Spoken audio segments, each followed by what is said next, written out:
இந்த வீடியோவில் நம்ம எதை பற்றி பார்க்க போகிறோம் அப்படின்னா வந்து கிராஸ் ஸ்கிரிப்டிங் வளர்பிட்ட லேப் நம்பர் 9 தான். நம்ம இதுக்கு முன்னாடி வந்து இதே பிளேஸில் ஒரு 8 லேப் வீடியோ வந்து போட்டிருப்போம். அதுக்கப்புறம் வந்து கிராஸ் ஸ்கிரிப்டிங் வளர்பிட்டி எப்படி வந்து ரியல் வேர்ல்ட் அப்ளிகேஷனில் ஃபைன் பண்ணுறது அப்படின்னு பார்த்தீங்கன்னா ரியல் வேர்ல்ட் POC வந்து போட்டிருப்போம். ஸோ அதெல்லாம் வந்து பார்த்துருங்க கைஸ். அப்போ தான் வந்து இந்த வீடியோவில் சொல்ல போகிற லேப் வந்து உங்களுக்கு தெளிவாக புரியும். ஓகே, நம்ம ஸ்ட்ரைட்டாக லேப் உள்ளார போயிடலாம். நம்ம பார்க்க போகிற லேப் நேம் என்னன்னு பார்த்தீங்கன்னா வந்து repeated accesses into a template literal with angle brackets, single double quotes, backslash and backticks Unicode escape இருக்கு. ஸோ என்ன சொல்கிறாங்க அப்படின்னா வந்து டெம்ப்ளேட் லிட்டரல்னு சொல்லிட்டு ஒரு கான்செப்ட் வந்து புதுசாக இன்ட்ரடியூஸ் பண்ணுறாங்க. ஸோ இதுக்கு நான் அப்புறம் வரேன். ஸோ அந்த டெம்ப்ளேட் லிட்டரலில் angle brackets, single quotes, double quotes, backslash and backticks எல்லாமே வந்து யூனிகோட் எஸ்கேப் பண்ணுறாங்க. யூனிகோட் எஸ்கேப்னா ஒன்றும் கிடையாது, அது ஒன் ஆஃப் த கோடிங் மாதிரி தான். எப்படி வந்து ஆஸ்கி என்கோடிங் இருக்கோ அதே மாதிரி யூனிகோட் என்கோடிங் சொல்லிட்டு ஒன்று ஃபாலோ பண்ணாங்க. ஸோ அது இந்த லேபில் போகும்போது புரியும். ஓகே, அதில் டிஸ்கிரிப்ஷன் படிச்சிடுறேன். This lab contains repetitive class scripting vulnerability in the search flag functionality. The reflection occurs inside a template string with angle bracket, single and double quotes HTML encoded and backticks escaped. So all that performing class scripting attack that calls alert function inside the template string. So என்ன சொல்கிறாங்க அப்படின்னா வந்து எப்பயும் போல் எல்லா லேப்லேயும் இருக்கிற மாதிரி search back ஃபங்க்ஷனிட்டியில் தான் வந்து பக் இருக்குன்னு சொல்கிறாங்க. அதே மாதிரி டெம்ப்ளேட் ஸ்ட்ரிங்குன்னு சொல்லிட்டு ஏதோ ஒன்று இருக்கான். அதில் தான் வந்து இந்த பேக்கெட்ஸு, சிங்கிள், டபுள் கோடு எல்லாமே வந்து HTML என்கோட் பண்ணுறாங்க. அதே மாதிரி பேக்டிஸ்லாம் வந்து எஸ்கேப் பண்ணுறாங்கன்னு சொல்லியிருக்காங்க. அதே மாதிரி எப்பயும் போல் லேபை சால்வ் பண்ணுறதுக்கு அலர்ட் ஃபங்க்ஷன் கால் பண்ண சொல்லியிருக்காங்க. ஓகே, சரி, இதுதான் வந்து மேட்ரு. நான் ஃபஸ்ட்டு இப்போ யூனிகோட் எஸ்கேப் என்னன்னு பார்த்துடலாம். சரி, நான் அந்த லேபை லோட் பண்ணிட்டேன். ஸோ இதுதான் அந்த லேபு. ஸோ எப்பயும் போல் இருக்க மாதிரி ரேண்டமான ஒரு பிளாக் சைட் தான். நான் ஜஸ்ட்டு ஸ்ட்ரைட்டாக வந்துடுறேங்க. டெஸ்டினேஷன் டைப் பண்ணுறேன். ஸோ எப்பயும் போல் வந்து இன்புட்டும் இங்கே ரிஃப்ளெக்ட் ஆகுது. ஓகே, கண்ட்ரோல் கொடுக்குறேன், கண்ட்ரோல் F தினேஷ். ஸோ இங்கே பாருங்கள், இதுதான் அந்த டெம்ப்ளேட் ரிட்டல் சொல்லியிருக்காங்க. ஸோ அந்த டெம்ப்ளேட் ரிட்டலுக்கு எப்படி வருவோம்? ஸோ இப்போ ஃபஸ்ட்டு யூனிகோட்னா என்னென்னு காட்டிடுறேன். ஃபஸ்ட்டு நான் ஜஸ்ட் என்ன பண்ணுறேன், சிங்கிள் ஒரு ஆங்கிள் பேக்கெட்டு, ஒரு க்ளோசிங்கு, அப்புறம் வந்து ஒரு சிங்கிள் கோடு, அப்புறம் ரேண்டம் தினேஷ், அடுத்து ஒரு டபுள் கோடு. ஸோ இந்த மாதிரி வந்து ஒரு கீ காம்பினேஷன் பயங்கரமாக கொடுத்து வச்சுருக்கேன். ஸோ எல்லாமே ப்ராக்கெட்டில் கொடுத்து வச்சுருக்கேன். மறுபடியும் அதே மாதிரி எந்த ஒரு டிஃப்ரென்ஸும் இல்லை. சரி, ரைட்டு. யூனிகோட் எஸ்கேப்னு சொல்கிறேன். ஸோ எப்படி வந்து ஒரு ஆஸ்கி கேரக்டர் வச்சு பண்ணுவாங்களோ அதே மாதிரி இங்கே வந்து யூனிகோட் என்கோடிங் சொல்லுவாங்க. ஸோ இதுவுமே வந்து ஒரு ஒன் ஆஃப் என்கோடிங் தான். ஸோ இதையுமே வந்து இந்த மாதிரி கிராஸ் ஸ்கிரிப்டிங் வளர்பிட்டியில் வந்து ஃபில்டர் மெக்கானிசமாக வந்து யூஸ் பண்ணுவாங்க ஒரு சில டைமில். ப்ராக்கெட்டை வந்து அவங்க ஃபில்டர் பண்ணாமல் விட்டுருக்காங்க. மீதி வந்து நம்ம கொடுத்த இந்த angle brackets, single quote, double quote எல்லாத்தையுமே வந்து யூனிகோட்க்கு வந்து கன்வெர்ட் பண்ணி விட்டுருக்காங்க. So right. ஸோ இப்போ வந்து இந்த லேபோட டிஸ்கிரிப்ஷனோட இந்த யூனிகோட் எஸ்கேப் பற்றி உங்களுக்கு தெரிஞ்சிருக்கும். இப்போ டெம்ப்ளேட் ரிட்டலுக்கு வந்து வருவோம். டெம்ப்ளேட் ரிட்டல்னால் ஒன்றும் இல்லை, அது வந்து ஒரு one of the way of representing the strings தான். எப்படி வந்து ஜேஎஸில் ஸ்ட்ரிங்கை ரெப்ரசென்ட் பண்ணுவாங்கன்னா டபுள் கோட்ஸ் வச்சு ரெப்ரசென்ட் பண்ணுவீங்க. அதே மாதிரி இதுவும் ஒரு one of the string, one of the method தான். இந்த மாதிரி பேக்டிக் வச்சு எக்ஸ்டெண்ட் பண்ணுவாங்க. பேக்டிக்கு சொல்லுவாங்க இது பேர். எப்படி இருக்கும், ரொம்ப க்ளோஸாக நோட் பண்ணிங்கன்னா கிட்டத்தட்ட ஒரு கமாவை தூக்கி மேலே போட்ட மாதிரி இருக்கும். அதான் வந்து இந்த பேக்டிக். ஸோ இது எங்கே கீபோர்டில் பார்க்கலான்னா வந்து கீபோர்டில் எஸ்கேப் கேரக்டர் கீழே வந்து இருக்கும், அந்த பேக்டிக்குன்னு சொல்லிட்டு ஒன்று இருக்கும். ஸோ இதுதான் வந்து அந்த சிம்பிள். இது எதுக்கு ப்ரோ, ஏற்கனவே வந்து ஸ்ட்ரிங்கை ரெப்ரசென்ட் பண்ணுறதுக்கு தான் டபுள் கோட்ஸ் இருக்குது. எதுக்கு இந்த டெம்ப்ளேட் ரிட்டல்னு சொல்லிட்டு ஒரு கான்செப்ட் அப்படின்னா, ஸோ இந்த டெம்ப்ளேட் ரிட்டல் யூஸ் பண்ணி நம்ம ஸ்ட்ரிங் மேனிப்புலேஷன் ஈஸியாக பண்ணலாம். ரொம்ப ஃப்ளெக்சிபிளான வேயான ஒரு இதாக இருக்கும். எவ்வளோக்கு எவ்வளோ ஃப்ளெக்சிபிள் இருக்கோ அதில் அந்தளவுக்கு பக்கும் இருக்கும். அதுவே விஷயம். நான் ஒரு எக்ஸாம்பிள் பார்க்கலாம் டெம்ப்ளேட்டர்லாம் எப்படி இருக்குன்னு சொல்லிட்டு. ஸோ இது ஒரு நான் ரொம்பவே சிம்பிளான ஒரு கோடு தான் இது. ஸோ நான் அந்த எந்த CSS ஃபைலையும் நான் வந்து இந்த இடத்துல இது பண்ண போகிறேன், எக்ஸ்பிளைன் பண்ண போகிறேன். ஸ்ட்ரைட்டாக இதுக்குள்ளார போயிடுறேன், ஸ்கிரிப்டுக்குள்ளார போயிருந்தேன்.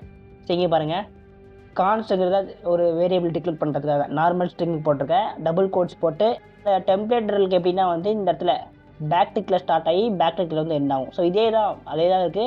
நான் இந்த ஃபைலை ரன் பண்ணுறேன்.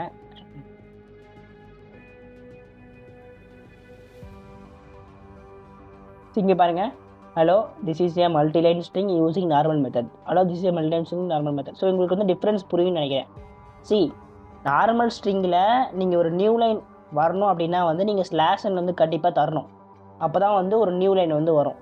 ஆனால் இந்த டெம்ப்ளேட் ரிட்டலில் அப்படி கிடையாது. நீங்கள் எந்த மாதிரி டைப் பண்ணுறீங்களோ அதே மாதிரி தான் அங்கே ரிஃப்ளெக்டும் ஆகும். ஸோ இங்கே பாருங்களேன், இப்போ ஃபார் எக்ஸாம்பிள் நான் வந்து இந்த நியூ லைன் கேரக்டர் எடுத்துடுறேன். ஸ்லாஷ் என்ன தான் நியூ லைன் கேரக்டர் அப்படின்னு சொல்கிறேன், அதை எடுத்துடுறேன். மறுபடியும் இங்கே வந்து இது பண்ணுறேன். பாருங்கள், நார்மல் ஸ்ட்ரிங்கை வந்து அப்படியே ஒரே சென்டென்ஸாக வந்து போயிடுச்சு. ஆனால் டெம்ப்ளேட்டில் பிரச்சனை இல்லை, நம்ம எப்படி டைப் பண்ணோமோ அதே மாதிரி தான் வந்து இங்கே ரிஃப்ளெக்ட் ஆகும். இதுங்க எந்த சேஞ்சுமே கிடையாது. ஸோ இது வந்து ஒரு ஃப்ளெக்சிபிளான வேயில் ஒரு ஸ்லாஷ் என்னன்னு சொல்லிட்டு ஒரு எக்ஸ்ட்ராவாக ஒரு கேரக்டர் ஆட் பண்ண தேவையில்ல. ஜஸ்ட் டெம்ப்ளேட்டில் யூஸ் பண்ணால் இந்த மாதிரி வந்து ஸ்ட்ரெயிட்டாக நமக்கு எந்த மாதிரி ஃபார்மேட்டில் தேவையோ அதே மாதிரி ஃபார்மேட்டில் வந்து ஸ்ட்ரிங்கை வந்து பிரிண்ட் பண்ணிக்கலாம். ஆனால் ட்ரெடிஷ்னல் வே ஆஃப் ஸ்ட்ரிங்கில் வந்து நம்ம ஸ்லாஷ் வந்து ஒவ்வொன்றுக்கு போடுற மாதிரி இருக்கும். ஸோ இது வந்து ஒரு one of the flexible way அப்படின்னு சொல்லிக்கலாம்ல இருக்குல்ல. ஸோ அதனால் இது வந்து ஒரு ஒன் ஆஃப் த டிஃப்ரென்ஸு டெம்ப்ளேட்டருக்கும் நார்மல் ஸ்ட்ரிங்குக்கும். ஸோ அதேமாதிரி இன்னொரு டிஃப்ரென்ஸ் பார்த்தீங்கன்னா, ஸோ இதுவுமே அதே மாதிரி ஃபைல் தான். நான் எந்த சீசஸும் வந்து ரன் பண்ண போகிறதில்ல, ஸ்கிரிப்டுக்குள்ளே மட்டும் வந்து ரன் பண்ண போகிறேன். ஸோ இங்கே என்ன கேட்டிருக்காங்க அப்படின்னா வந்து 2 வேரியபிள் தினேஷ் 24ன்னு சொல்லிட்டு ஒரு 2 வேரியபிள் வந்து டிக்ளேர் பண்ணியிருக்கேன். நார்மல் ஸ்ட்ரிங்கில் இதை பிரிண்ட் பண்ணுறதுக்கு hello my name is plus போட்டு இந்த நேம் வரும் இங்கே, அடுத்து plus and I am age அந்த மாதிரி இந்த மாதிரி ப்ளஸ் போட்டு தான் வந்து ஒரு வேரியபிளில் வந்து ஒரு ஸ்ட்ரிங் நடுவில் வந்து டிக்ளேர் பண்ண முடியும்.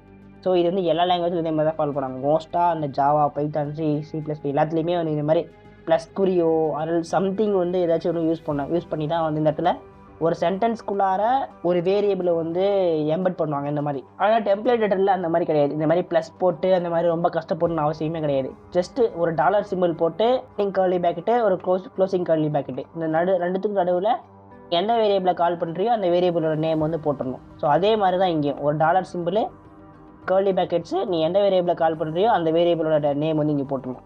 ஸோ இங்கே என்ன நடக்குது அப்படின்னா வந்து டெவலப்பருக்கு இதை டைப் பண்ணுறது ஈஸி இதை கம்பேர் பண்ணுறதுலையும். ஏன் அப்படின்னா இங்கே பாருங்களேன், இதை டைப் பண்ணிட்டு ஒரு டபுள் கோட் வந்து க்ளோஸ் பண்ணணும், மறுபடியும் ஒரு ப்ளஸ் போட்டு ஒரு வேரியபிள் நம்ம போடணும், மறுபடியும் டபுள் கோட்ஸ் போட்டு மறுபடியும் ஸ்டார்ட் பண்ணணும், மறுபடியும் எண்ட் பண்ணணும். ஸோ அந்த மாதிரி வந்து ஒரு ஃப்ளெக்சிபிளான வே இருக்காது. ஆனால் இங்கே வந்து பிரச்சனையே கிடையாது. ஒரு பேக்டிக்கு இங்கே ஒரு பேக்டிக்கு 2 பேக்டிக்கில் ஸ்டார்ட் பண்ணுறேன்னா தெரியும் டெவலப்பருக்கு, ஓகே இது வந்து டெம்ப்ளேட் எடிட்டரில் நம்ம வந்து டேபிள் வந்து இந்த மாதிரி வந்து ஒரு ஸ்ட்ரிங் நடுவில் எம்பெட் பண்ணிடலாம் அப்படின்னு சொல்லிட்டு டெவலப்பருக்கு தெரியும். ஸோ இது வந்து ஒன் ஆஃப் த ஈஸி வேவும் கூட. நான் ஜஸ்ட் என்ன பண்ணுறேன், மறுபடியும் இந்த செகண்ட் பேரில் ரன் பண்ணி காட்டுறேன். ஸோ பண்ணிட்டுக்கிறோம். ஓகே, ரெண்டுமே ஒரே அவுட்புட்டை தான் தரும். ஸோ இதுவும் அதே அவுட்புட்டை தரும், இதே அதே அவுட்புட்டை தரும். ஆனால் இங்கே ஃப்ளெக்சிபிளான வே என்னென்னா டெம்ப்ளேட் எடிட்டர் தான்.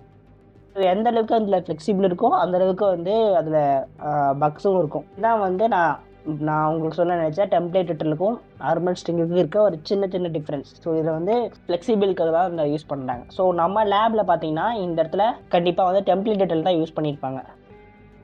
Ctrl F3 இங்கே பாருங்க, நல்லா யோசிச்சு பார்த்தீங்கன்னா இங்கே வந்து சிங்கிள் பேக்டிக் இருக்கும். சாரி, இங்கே ஒரு பேக்டிக் இருக்கும், இங்கே ஒரு பேக்டிக் இருக்கும். ஸோ தட் இது வந்து ஒரு ஃப்ளெக்சிபிளான way of representing the string template editor. So இப்போ வந்து புரிஞ்சிச்சுரா, எனக்கு புரிஞ்சிச்சு ப்ரோ நீங்கள் என்ன சொல்ல வரீங்கன்னு சொல்லிட்டு புரிஞ்சுக்கிறேன். ஸோ இப்போ எப்படி ப்ரோ வந்து இந்த டெம்ப்ளேட் எடிட்டருக்குள்ளார ஒரு அலர்ட் ஃபங்க்ஷனை வந்து கால் பண்ணுறது அப்படின்னா வந்து சொல்கிறேன். ஸோ எப்படின்னா, ஸோ உங்களுக்கு ஏற்கனவே தெரியும் டெம்ப்ளேட் எடிட்டருக்குள்ளார ஒரு வேரியபிளை கால் பண்ணுறதுக்கு இதான் வந்து வேலை அப்படின்னு சொல்லிட்டு ஒரு டாலர் சிம்பிள் ஒரு கர்லி ரெண்டு கர்லி பேக்கெட்டு நடுவில் வந்து வேரியபிள் நேம். ஸோ அதே தான் அவங்க வந்து பண்ண போகிறோம். என்ன, அங்கே வேரியபிள் பதிலாக ஒரு அலர்ட் ஃபங்க்ஷன் வந்து கால் பண்ண போகிறோம், அவ்வளோதான். பாருங்க,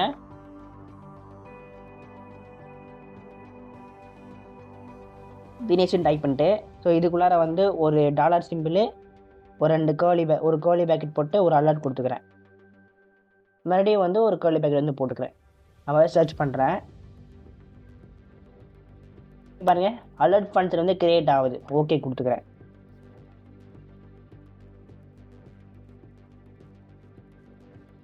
இங்கே பாருங்க, கரெக்டாக வந்து நம்ம கொடுத்த அந்த way of representing the variable சொல்லி தெரியுமா, அதுக்குள்ளார வந்து ஒரு அலர்ட் ஃபங்க்ஷன் வந்து கால் பண்ணுறோம். சரி, இந்த இடத்துல எந்த பேலன்ஸுக்குமே தேவை கிடையாது நமக்கு. ஸோ ஏன் அப்படின்னா நம்மளோட வேலை என்னன்னா இதுக்குள்ளார தான் வந்து அந்த பேர் வந்து எக்ஸிக்யூட் ஆக போகுது. ஸோ நீங்கள் அந்த டபுள் கோட்ஸ் பார்க்கணும், சிங்கிள் கோட்ஸ் பார்க்கணும், இத்தனை டபுள் கோட்ஸ் இருக்கும், அந்த டபுள் கோட்ஸ் எந்த வேலையுமே கிடையாது. ஏன் இதுதான் இந்த ரெப்ரசென்ட் பண்ணுறதே இப்படி தான் ரெப்ரசென்ட் பண்ணுறோம்ல. ஸோ அதனால தான். ஸோ பாருங்களேன், ஸோ நான் நிறைய லேபில் சொல்லியிருப்பேன் அலர்ட் ஃபங்க்ஷன் கிரியேட் ஆன உடனே அந்த இடத்துல அன்டிஃபைன்டு வந்துடும் சொல்லு. ஸோ இங்கே பாருங்கள், தினேஷன் சொல்லிட்டு நம்ம கொடுத்தோம் தெரியுமா, கொடுத்தோம் அலர்ட் ஃபங்க்ஷன் வந்து வந்தது. அலர்ட் ஃபங்க்ஷன் வந்தோடனே அந்த இடத்துல அன்டிஃபைண்டுன்னு சொல்லிட்டு வந்திருக்கும். ஸோ நீங்கள் இந்த ப்ரீவியஸ் லேப்லாம் பார்த்துருந்தா வந்து உங்களுக்கு தெரிஞ்சிருக்கும். இப்போ நிறைய இடத்துல அலர்ட் ஃபங்க்ஷன் வந்து கால் ஆன உடனே அந்த இடத்துல அன்டிஃபைண்டு தான் வரும்னு சொல்லிட்டு இந்த இடத்துல அன்டிஃபைண்ட் வந்து வந்திருக்கு. ஸோ இந்த லேப் வந்து ரொம்பவே சிம்பிள் தாங்க கைஸ். ஸோ இந்த மாதிரி வந்து டெம்ப்ளேட் எடிட்டர் யூஸ் பண்ணால் இந்த மாதிரி வேரியபிள் டிக்ளேர் பண்ணுற இடத்துல எந்த ஃபங்க்ஷனும் கால் ஆகாத மாதிரி வந்து டெவலப்பர் வந்து செட் பண்ணியிருக்கணும். ஸோ டெவலப்பர் வந்து அதை யோசிக்கல போல, ஜஸ்ட் அந்த ஃப்ளெக்சிபிள் வேன்னு சொல்லிட்டு பேக்டிக்ஸ் போட்டு யூஸ் பண்ணிட்டாரு. ஆனால் நம்ம அந்த பேக்டிக்ஸை வந்து இந்த இடத்துல அந்த வேரியபிள் டிக்ளேர் பண்ணுற ஒரு மெத்தடில் நம்ம வந்து ஒரு ஃபங்க்ஷனை வந்து கால் பண்ணியிருக்கோம், அலர்ட் பக்ஸை வந்து கால் பண்ணியிருக்கோம் கைஸ். லேப் வந்து ஒரு புரிஞ்சிருக்குன்னு நினைக்கிறேன். ரொம்பவே ஒரு சிம்பிளான லேப் தான். ஸோ நீங்கள் எங்கெல்லாம் வந்து நீங்கள் டெஸ்ட் பண்ணுற இடத்துல இந்த மாதிரி வந்து ஒரு பேக்டிக் பார்க்குறீங்களோ, அதாவது டெம்ப்ளேட் ட்ரில் பார்க்குறீங்களோ, அந்த இடத்துலலாம் வந்து இந்த மாதிரி வந்து வேரியபிள் டிக்ளேர் பண்ணுற வேவை வந்து கண்டிப்பாக ட்ரை பண்ணி வந்து பாருங்கள். ஸோ இது வந்து உங்களுக்கு புரிஞ்சிருக்குன்னு நினைக்கிறேன். ரொம்பவே சிம்பிளான லேப் தான் கைஸ். லேப் புரிஞ்சுதா புரியலையான்னு சொல்லிட்டு கமெண்ட் செக்ஷன் வந்து சொல்லுங்கள். ஸோ இந்த எக்ஸாம்பிள் ரெண்டுமே வந்து புரிஞ்சுதா, ஸோ ஏதாச்சும் டவுட் இருக்கா அப்படின்னு சொல்லிட்டும் கமெண்ட் செக்ஷன் வந்து கேளுங்க கைஸ். ஓகே, தேங்க்ஸ் ஃபார் வாட்சிங் this video guys. Have a nice day. Bye.